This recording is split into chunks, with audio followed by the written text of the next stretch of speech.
दोस्तों last year Bhopal में 12 दिसंबर 2020 को एक वैक्सीन ट्रायल हुआ था जिसमें कुछ वॉलेंटियर ने हिस्सा लिया था। उनमें से एक वॉलेंटियर की 21 दिसंबर 2020 में डेथ हो जाती है। उसके बाद से कई लोग उस वैक्सीन पर सवाल उठाते हैं। इस सवाल के जवाब में भारत बायोटेक ने सफाई देते हुए बोला कि उसकी वैक्सीन से मौत नहीं हुई, क्योंकि जितने भी वॉलेंटियर थे उसमें हमें नहीं पता कि किसको वैक्सीन दी गई और किसको प्लेसिबो दिया गया। इस घटना का पूरा लिंक मैंने नीचे दे दिया है, आप इसे पढ़ सकते हैं डिस्क्रिप्शन में लिंक में जाकर। इस घटना के बाद जो एक शब्द निकल कर आया वो है प्लेसिबो। जी हाँ दोस्तों, तो आइए समझते हैं कि वैक्सीन के अलावा ये प्लेसिबो क्या है। दोस्तों, दवा, वैक्सीन या किसी अन्य तरीके से किए गए फेक ट्रीटमेंट को प्लेसिबो बोलते हैं। जैसे आपके बदन में बहुत दर्द है और आप चाहते हैं कि डॉक्टर आपको एक पेन किलर का इंजेक्शन दे दे, लेकिन डॉक्टर क्या करता है कि इंजेक्शन में एक सिंपल पानी भर के और आपको लगा देता है और आपको बोलता है कि आपको पेन किलर का इंजेक्शन लग गया, और थोड़ी देर में आपको आराम भी आने लगता है।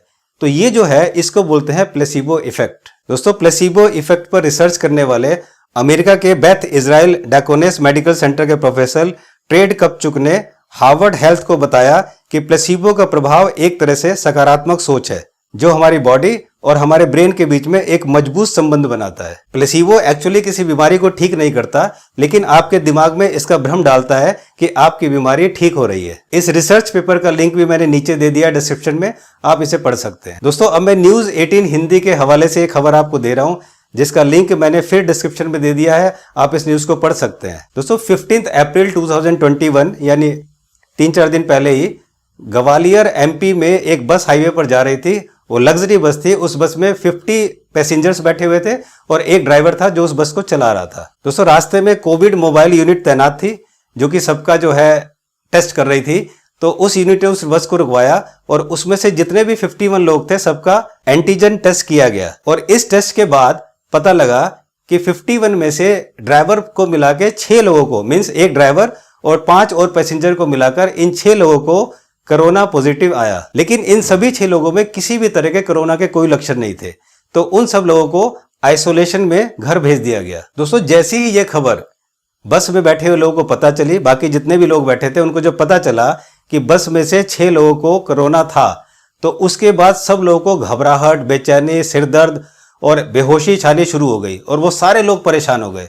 और उन सब लोगों को फिर जांच करने के बाद उन सबको भी घर भेज दिया गया कि आप घर पर जाके अपना ट्रीटमेंट कराएं। इसको बोलते हैं प्लेसिबो इफेक्ट। अब आप यहां पर देखिए कि बस में जितने भी लोग थे बहुत मस्ती से जा रहे थे, कोई दिक्कत, कोई परेशानी नहीं थी। लेकिन जैसे ही उन्हें पता चला कि हमारे पास जो आदमी बैठा हुआ था उसे कोरोना था, ये सुनते ही उनके अंदर घबराहट, बेचैनी, सरदर्द और इतनी सब परेशानियां बढ़ गई। तो दोस्तों, आप सोचिए, जब आप सुबह उठते हैं, जब आप चैनल खोलते हैं, जब आप अखबार पढ़ते हैं, तो आपके सामने न्यूज आती है कि हॉस्पिटल में इतनी डेथ हो गई, शमशान घाट में जगह नहीं मिल रही है, ऑक्सीजन के सिलेंडर खत्म हो गए, जिसको देखो वो कोरोना से परेशान है। तो ये सब सुनने के बाद आप जरूर घबरा जाते होंगे।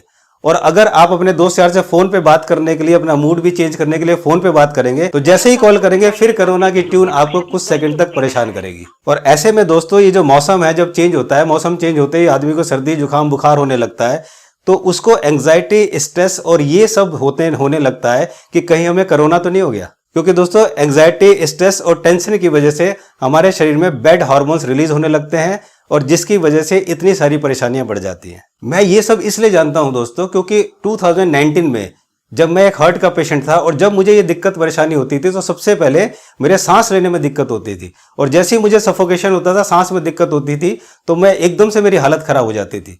तो यही मैं सोच रहा हूं कि ऐसा जरूरी नहीं है कि जो लोग केवल कोरोना के पेशेंट हैं उनको ही सांस में दिक्कत होगी। जो हार्ट पेशेंट है, जो अस्थमा के पेशेंट है, जो और बीमारियों से पीड़ित हैं, उनको भी सांस में दिक्कत होती है। दोस्तों, अगर आप ध्यान देंगे तो जनवरी 2020 जब से कोरोना आया है, उससे पहले काफी सालों से हमें सर्दी, जुकाम, बुखार होता आया है, लेकिन क्या हमें कोई परेशानी हुई?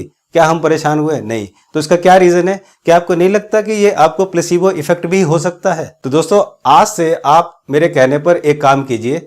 अगर आपको अच्छा लगे तो मेरी सलाह जरूर मानना कि आज अगर आपको कोरोना बोलना हो तो कोरोना की जगह आप बोलो जुबू खासा। जी हाँ दोस्तों, जुबू खासा। जू मीन्स जुखाम, बू मीन्स बुखार, खा मीन्स खांसी और सा मीन्स सांस में दिक्कत। तो अगर किसी को इस तरह के सिम्टम्स आते हैं तो आप बोलो क्या तुझे जुबू खांसा हो गया है?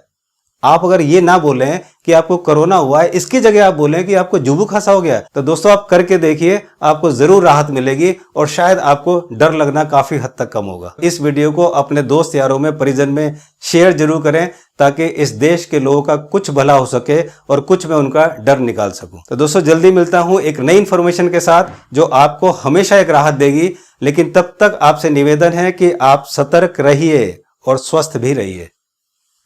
नमस्कार।